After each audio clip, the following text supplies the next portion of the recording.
Hola muchachos, ¿qué más? ¿Cómo están? Bueno, sabemos que vamos a cambiar de metodología, ¿cierto? Ya es necesario empezar a meterle fuerte a la parte teórica y vamos a empezar ese tercer ciclo, este tercer corte del semestre, precisamente con el seminario alemán o seminario investigativo, como lo pudieran ver con el documento que les sugerí leer la clase pasada.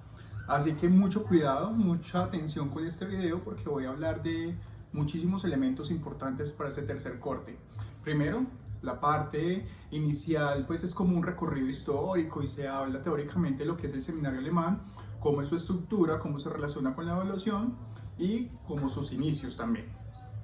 Y en la segunda parte ya voy a hablar de cómo lo vamos a adaptar a nuestro corte, a esta situación actual de confinamiento y cómo podemos trasladar precisamente todo lo de ese seminario a lo que queremos lograr. Así que hay mucha atención y aquí comienza el video. Bueno, muchachos, para hablar entonces a profundidad del seminario investigativo o seminario alemán, como también recibe el nombre, es importante que hablemos de las generalidades de este, desde sus inicios con la historia y su relación entonces con la educación. En un inicio, cuando Comenius consideró necesario sacar una didáctica en 1640, se relacionaba o se le daba prioridad al docente, donde el estudiante tenía un rol muy pasivo frente a las clases. Por lo regular, la clase magistral está muy dirigido y muy relacionado hacia ese modelo de Comenius. Sin embargo, 97 años después, en la Universidad de Göttingen, en Alemania, ven la necesidad de crear como una contraposición a esa propuesta didáctica magna de Comenius y pues la situación actual y social y académica del momento hacía que las universidades estuvieran un poco aisladas a esa realidad, pero ya los docentes consideraban muy importante que no estuviera ese aislamiento, sino que se relacionara muchísimo más el estudiante con esa realidad del entorno. De esta manera entonces se consolida lo que es la propuesta del seminario alemán con una propuesta metodológica bien interesante. Interesante para la época, ojo, porque en estos momentos, si analizamos este tipo de metodología, pues ya hay muchos más procesos y estrategias innovadoras, sin embargo es muy importante conocer la base de esto. Para ello, entonces, ya vamos a mirar cuál es la metodología que se propone, cuáles son los roles que se asumen y cómo debería ser una clase desde el seminario alemán.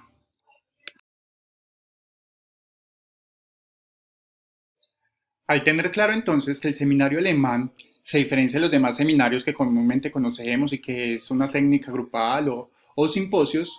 Se habla ya de una estrategia donde se busca prácticamente 6 pasos, pero esos 6 pasos también se dividen en técnicas para la razón y para el entendimiento.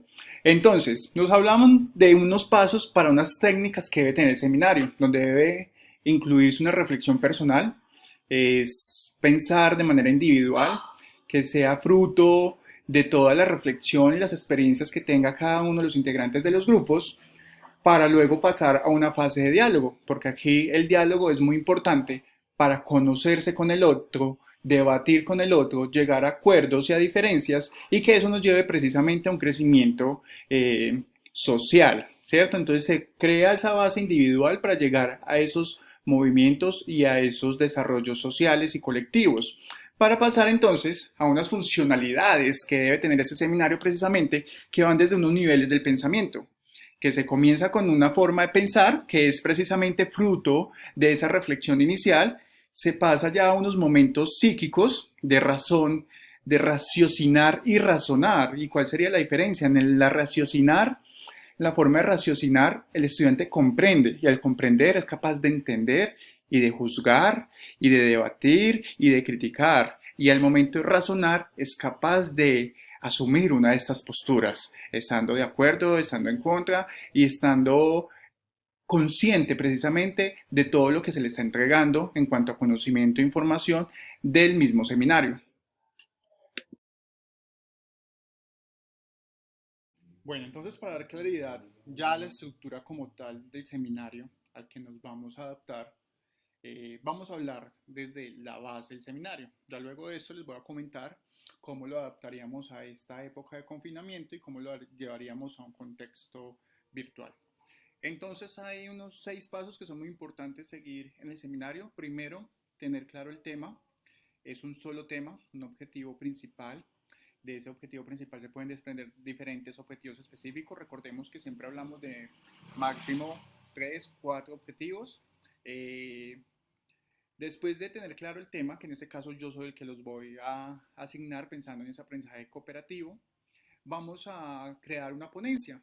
Pero entonces esa ponencia también tiene una estructura poco flexible, llamémoslo así, porque esto nos da un paso a paso del cual nosotros debemos ceñirnos para dar el desarrollo del seminario. Entonces, esa ponencia se crea a partir de la investigación que nosotros podamos encontrar de esa temática. Es decir, acá hacemos un estado del arte. Recordemos que los estados del arte es coger palabras claves de esa temática principal y buscar autores que hayan hablado al respecto de eso. Y empezamos a hacer un análisis de sus libros o de sus ponencias que hayan hecho o de algunos artículos que encontremos de investigación, relacionamos los años y hacemos como un pequeño resumen. En este caso, ese estado del arte puede ser de unos 5 o 10 autores, ¿cierto? Con base entonces a esas diversas opiniones que nosotros recolectamos y encontramos, vamos a hacer un aporte como ponentes frente a eso. Y es, bueno, yo me voy a parar desde este autor, desde este concepto, para hablar de este tema. Esa ponencia, que ahorita más adelante vamos a ver los roles, lo hace el director o el líder del grupo. Pero entonces hay que respetar un orden que va, las indicaciones de ese tipo de hipótesis, es decir, sobre qué me estoy basando yo para dar esa hipótesis que voy a exponer con mis compañeros, cuáles son los puntos específicos a tratar, que es como ese contrato didáctico del cual nosotros hemos hablado, del paso a paso de lo que vamos a hablar durante la ponencia, y al final hablamos de una reflexión del relator. Acá ya estamos hablando de un segundo rol, donde él, con base a lo que el experto o líder nos acaba de decir, hace una pequeña reflexión y hace una conclusión al final, que sea como resumen de toda esta parte conceptual y teórica. Ojo, acá es muy importante esa base conceptual y teórica. Recordemos que si ustedes están viendo investigación, ya van de ser relacionados con el término y concepto de estado del arte. Para pasar entonces a una tercera fase, que ya es como la correlación de todo eso que acabamos de exponer. Pero entonces, ¿cómo se hace? A través de unas preguntas aclaratorias que hace el relator, como si nosotros nos dijeran preguntas comunes, que las tengamos listas como pregunta-respuesta, que me puede preguntar el estudiante y yo qué tipo de respuesta voy a tener lista antes de, ¿cierto? Para evitar confusiones conceptuales y teóricas frente al tema que yo estoy exponiendo. Hay unas indicaciones de los puntos que se trataron o que se dijeron en el comentario anterior en la ponencia, pero entonces aquí ya empezamos, bueno, paso 1, paso 2, empezamos a explicarlo, para llegar entonces a una reflexión de quién, de un tercer rol. Este tercer rol es el correlector que lo va a hacer sobre cada uno de esos puntos que ya se trazaron.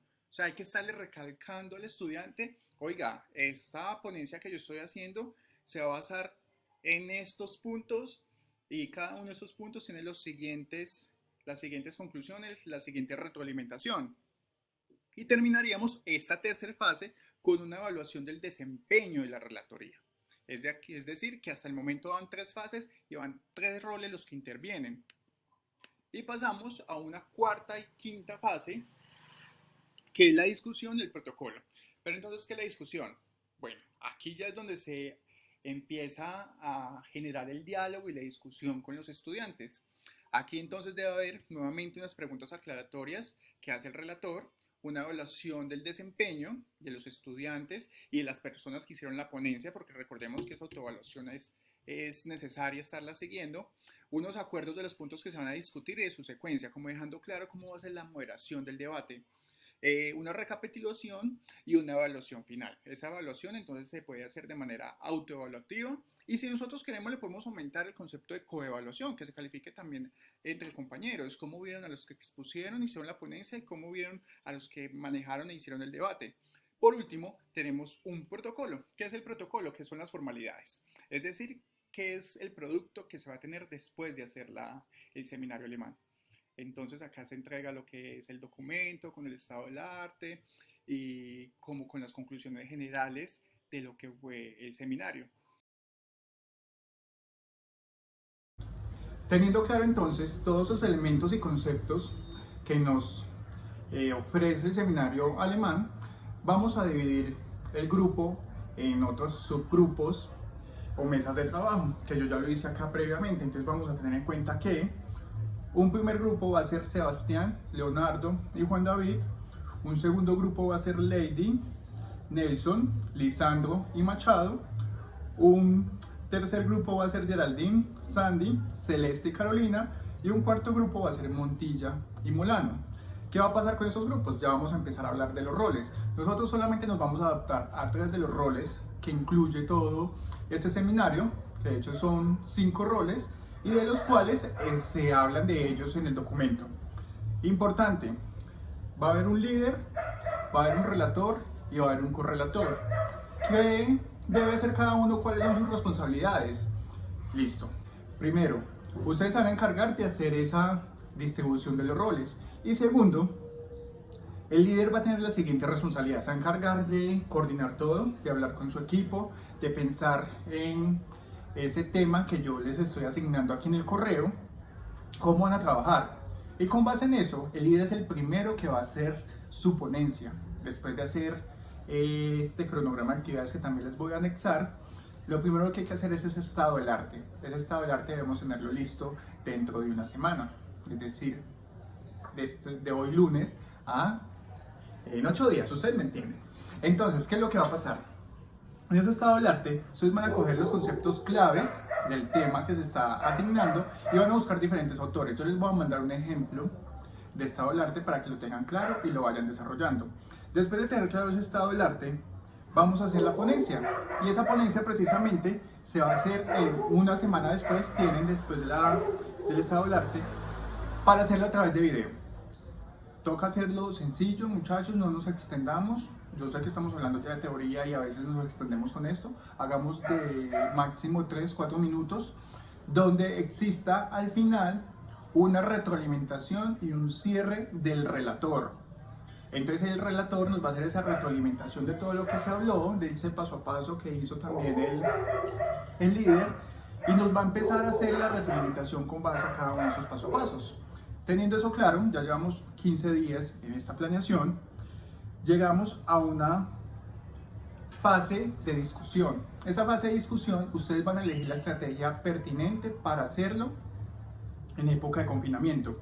Yo ya les propuse el tema, yo ya les propuse cómo vamos a hacer la parte de la ponencia. Ahora, ¿cómo vamos a generar discusión con los estudiantes? Hay comentarios en YouTube, hay comentarios en Fandom, que se pueden hacer foros, hay comentarios en Facebook. Ustedes van a elegir esa herramienta y nos la van a contar. Pero entonces, ¿cómo no me la van a contar a mí? En esos 15 días, cuando ustedes estén enviándome el video, igual yo les voy a ir recordando el paso a paso, ustedes van a escribir también la estrategia para llegar a ese punto. Y el final de todo el corte, el final de seminario de modalidades, va a ser un paquete que incluye el estado del arte, el video, quizás el link de la plataforma donde quisieron alojar ese video y hacer la discusión. Recuerden, el corrector es el que se encarga de hacer toda esa discusión y ese debate, moderando, en este caso con modalidades virtuales, todo ese proceso de aprendizaje. Recuerden, acá es más difícil generar esa discusión y ese debate con los estudiantes. Igual estamos a su disposición en cada uno de los grupos para que vayan pensando en esas estrategias, que sea algo chévere, que sea algo agradable, que no sea algo tedioso. Y más o menos en la semana del 18 de mayo ya deberíamos tener listo ese paquete. Entonces, en conclusión, son grupos de 3-4 personas, ya están asignados. Las temáticas se las asigno aquí en el correo. Segundo, dentro de una semana me van a entregar un documento con el estado del arte. Les voy a apuntar aquí un ejemplo.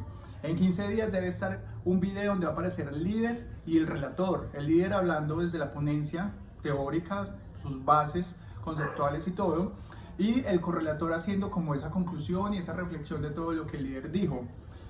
Eso en 15 días. Ahora vamos a tener justo con ese video una estrategia que vamos a montar para que haya una discusión y se pase a esa fase. Y por último, el protocolo, la fase del protocolo va a ser que ustedes me entregan un final con un paquete en una carpeta donde va a estar todos los documentos y todo esto, como los anexos también, que hace referencia a qué se encontró con el debate. Entonces ustedes van a hacer allá un análisis, porque la idea es que eso funcione. Si de pronto lo ven viable hacerlo con personas externas al grupo, lo hacemos, no hay problema. Y si ustedes consideran más pertinente hacerlo con las personas del grupo, también. Bienvenidas todas las ideas, así que espero que haya quedado claro. Si tienen dudas me escriben y nos vemos. Chao.